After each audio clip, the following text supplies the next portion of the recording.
छाना के लगरी के पायली आई राम ठीक लगे। अरे ई का हो रउआ तो बोली मत हमरा से। तो अरे त मुंह कालत कहले बाड़ू। रउआ बात मत करी हमरा से, कोनो मतलब बा हमरा से? रउआ तो अपने धुन में रहे के बा हमरा अरे बतिया का भल में बताइबे कि बेलमुंड बिगड़बे हमार ना मनबे? बताओ का भइल बा।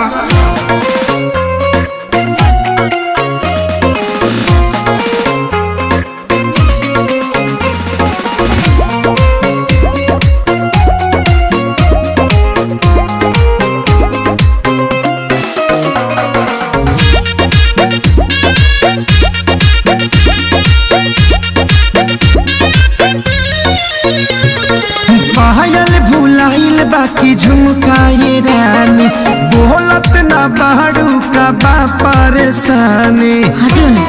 अरे बोला का बात बा? हटियो। पायल भुलाइल बाकी झुमकाए रानी, बोलत ना बाड़ू का बाटे परेशानी। काहे तोहर भोरे से लटकल बलोला हो, लटकल बलोला। हाँ तो सुनी ना।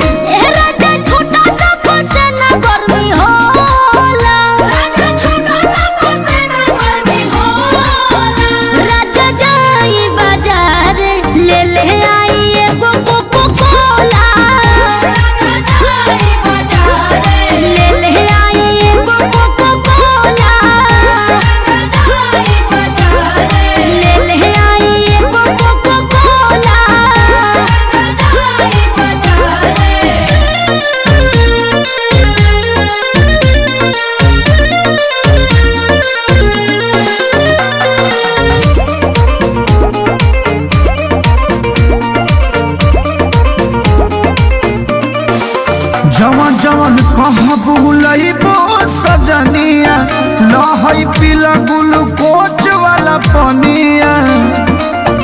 पिया हमरा के तू भुलावेला, मीठा बोली के तोरा में दबावेला।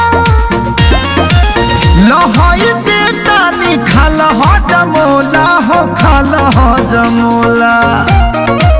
हाँ तो सुनी ना।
बाजार हम जाइब ये प्यारी, तोहरा के लाइब बनारस वाला साड़ी।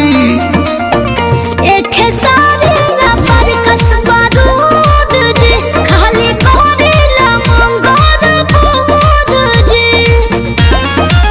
लागता कि काट के तू आइलू छवा कोला हो, आइलू छवा कोला। हाँ तो सुनी ना।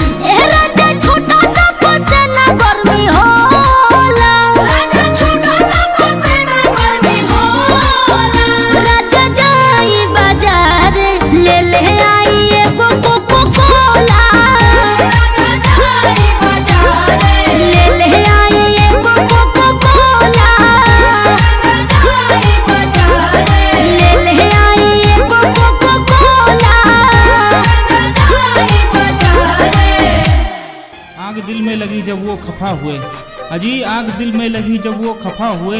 महसूस हुआ तब जब वो जुदा हुए, करके वफा कुछ दे ना सके वो, पर बहुत कुछ दे गए जब वो बेवफा हुए। कौन कहता है हम उनके बिना मर जाएंगे, अजी कौन कहता है हम उनके बिना मर जाएंगे। हम तो दरिया हैं समंदर में उतर जाएंगे, वो तरस जाएंगे प्यार के एक बूंद के लिए।